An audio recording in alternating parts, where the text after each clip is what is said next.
You're just about to fall asleep, and suddenly you hear a voice telling you to kill yourself. This is the sad reality of schizophrenia. Welcome guys, I'll be talking about schizophrenia and later some stories. So this video will be split into sections, and as I said at the end of the video, it's going to be actual stories of victims of schizophrenia. It's a horrifying chronic brain disorder which causes people with this disease to interpret reality abnormally. The main symptoms of schizophrenia include visual or auditory hallucinations, delusions, limited motivation, and disorganized thinking. These are just a few of the many symptoms that come along with schizophrenia. Now I'll be talking about the symptoms in more detail. Visual hallucinations are vivid experiences with usually deceased family members or religious figure. Obviously, this will incite fear in most people. Auditory hallucinations range from hearing someone say your name to more threatening and terrifying commands. By the way, thinking you heard someone say your name does not mean you have schizophrenia, but it is one of the first signs. Some examples of sounds heard from auditory hallucinations include scratching sounds, like for example rats scratching with their claws, or hearing painfully loud music inside your head, or people whispering or yelling orders. So me personally, I've actually been through auditory hallucinations. I used to hear voices sometimes. It wasn't anything like drastic. I just mostly heard two people arguing kind of loud. So some voices are overwhelming commands that don't make any sense, like telling the person to pour a glass of water over the head. Even though this isn't as serious as other voices, it can still cause fear and hopelessness. Some voices encourage the people to. The voices may be screaming at the person that they feel compelled to do it. Obviously, this is incredibly distressing for the person. Some voices persuade the person to commit actions such as other crimes. The person might believe that the voice or voices is part of a secret organization and may be repetitive, which would encourage the person to indulge in these acts. Delusions are when someone believes something that is clearly false, and that's not normal.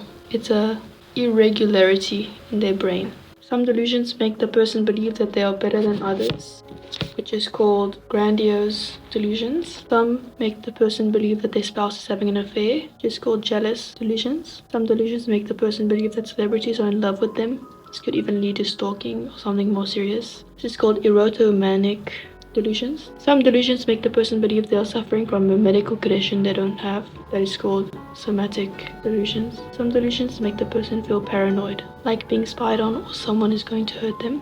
These delusions are called persecutory delusions.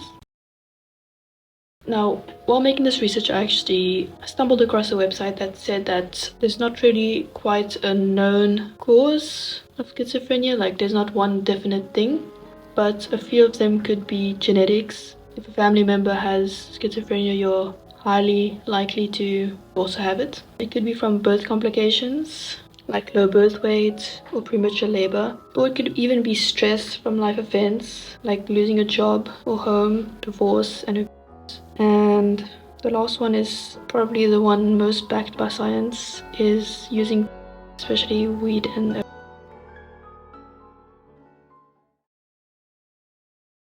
First story is from someone named Jesse, who is 18. I guess the thing that scares me the most is the not knowing.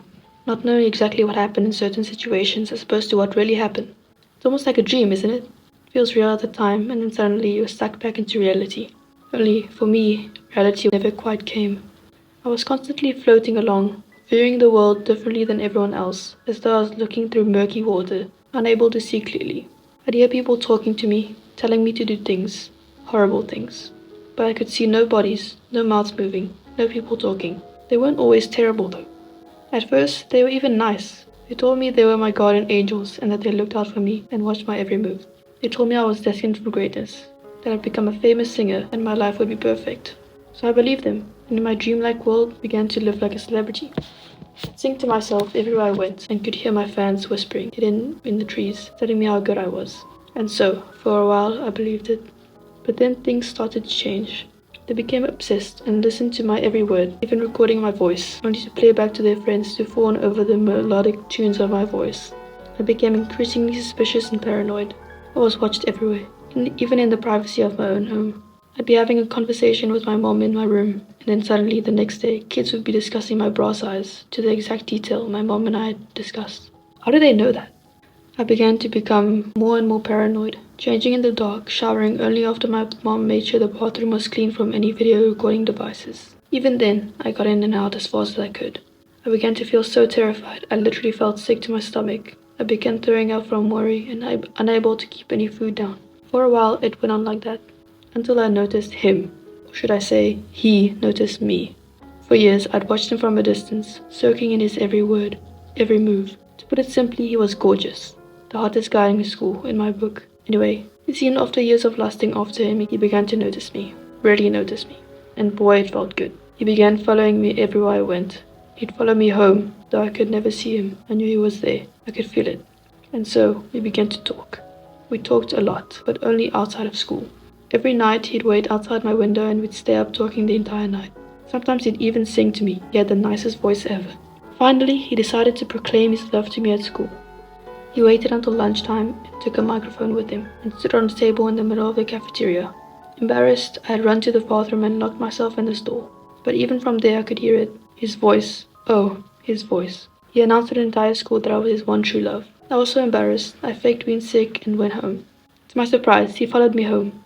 But instead of being romantic, he became obsessive. Everywhere I went, I'd hear his voice. In the grocery store, he'd speak to me through the sound system instead of the music playing.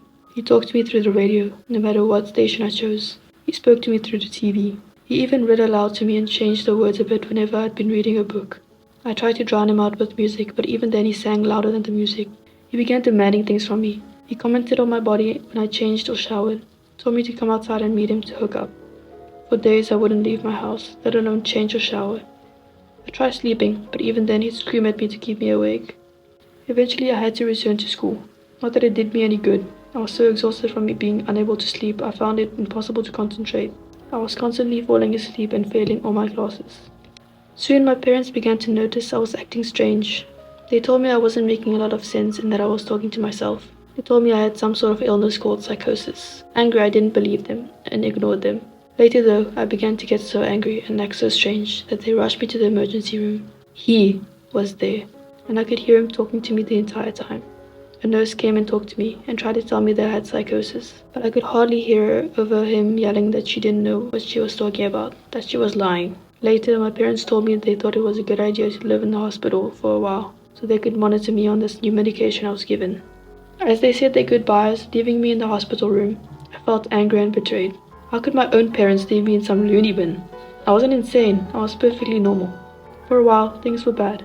Every night I'd have horrible nightmares with the creatures coming up to me and trying to hurt me or rape me. But after a while, things started to get better. I stopped hearing his voice as often, and the creatures at night became less and less scary. I even made some friends, and as it turned out, not all of them were crazy. A lot of them were, though. Crazy, I mean. This one girl would always color all over her food, and another girl was always screaming at the top of her lungs in what they called a safe room. There was even this one guy who never said a word, just paced around the room all day, staring blankly off into space. Though I was happy to be feeling better, the medication did have one rather unpleasant side effect. They made me gain weight, quickly. Before I knew it, in a couple months I'd packed on a good 50 pounds. Anyway, if you're wondering what caused me to live in the hospital, it's because my dad found a note on the computer. I guess I'd forgotten to close it off. Anyway, it's a good thing he found it when he did, so I could get help. I just want to make one thing clear, that psychosis is not the same as schizophrenia, but it is a symptom. So, I don't want to be spreading misinformation or anything, just wanted to let you know. Our next story is from Jemma. My mental health struggle began at 13 years old. I don't remember much from being this age, only that I became very sad and paranoid. I entered mental health services at around 15 years old, after my family and my school had begun to notice my. By this stage, the auditory hallucinations I was experiencing were a part of my daily life, and I was really struggling to behave normally. Due to the confusion and fear around what I was experiencing, I kept the extent of my symptoms largely to myself. I was diagnosed with anxiety and depression by Child and Adolescent Mental Health Services, or CAMHS, and put on antidepressants. As my behavior became more and more erratic and concerning, I was then diagnosed with borderline personality disorder, or BPD. And bipolar disorder was also a concern of my psychiatrist at the time, although again, I was very closed off at this point. Despite all this, I managed to finish secondary school with all A's and B's. Much of my final years of secondary school I spent working at home where I felt safe and there weren't as many triggers to cause intense paranoia. When I was moved to the adult mental health services at 16, I began to open up a little more about what I was going through. And that's when I was told that what I was experiencing was psychosis. My diagnosis at this point was still BPD with tendencies of schizophrenia. Although I was still on medication, I was discharged from the mental health services. I remember wanting to be discharged as I never really felt like my mental health symptoms were being explained and that no one could help me.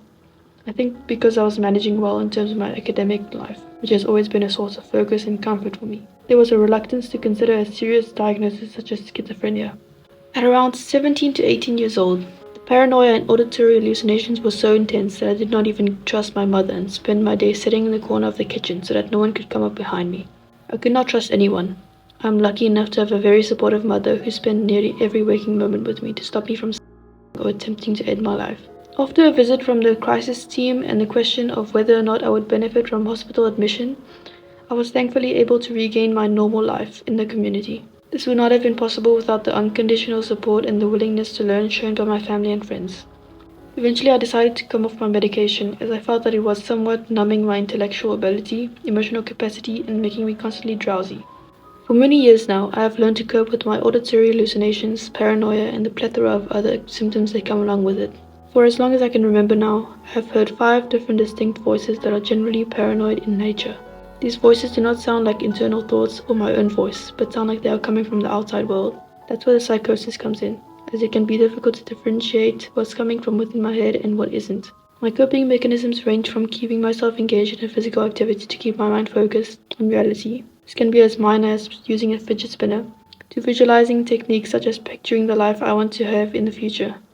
My psychosis continues to affect me daily, but I have learned to recognize when I need extra help. In 2020, during the pandemic, I was once again struggling to contain my symptoms.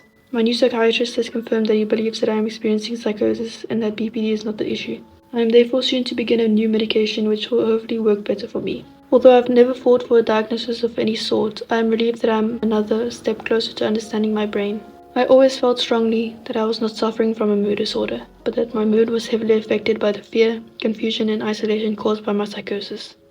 I want people to understand that mental illnesses are on a spectrum, and not everyone will fit into a box of how you expect a mentally ill person to appear, particularly in the case of those suffering from psychosis. In my opinion, these stories really showcase what it can be like to live with this disorder and how debilitating it is. And it's really not as some people make it out to be, especially on TikTok. Some people faking disorders. They do a very bad job at showing how it's actually like to live with this condition. So yeah, I hope you enjoyed. I'll be making more mental disorder videos in the future, but I do want to talk about more morbid stuff. So the next video will be something a bit more dark. Thank you for watching and have a great day.